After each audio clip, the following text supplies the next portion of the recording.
তুমি ছাড়া তো আমার আর কেউ নাই। আল্লাহ গো, তুমি যদি মাফ না করো কে আমাকে মাফ করবে? তুমি যদি মাফ না করো কে আমাকে মাফ করবে? তুমি যদি আমাকে মাফ করো তাহলে তোমার কোনো দিকে কমবে না, তুমি যদি আমাকে মাফ না করো তোমার কোনো দিকে বাড়বে না।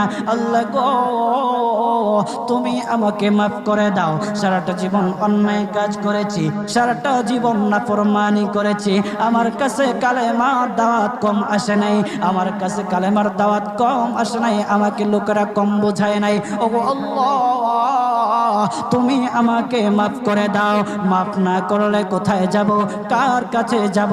বাবা যখন মারে তখন মার কাছে আশ্রয় নেওয়া যায়, মা যখন প্রহার করে তখন বাবার কাছে আশ্রয় নেওয়া যায়, বাবা মা যখন প্রহার করে তখন দুনিয়ার কারো না কারো কাছে আশ্রয় নেওয়া যায়। ওগো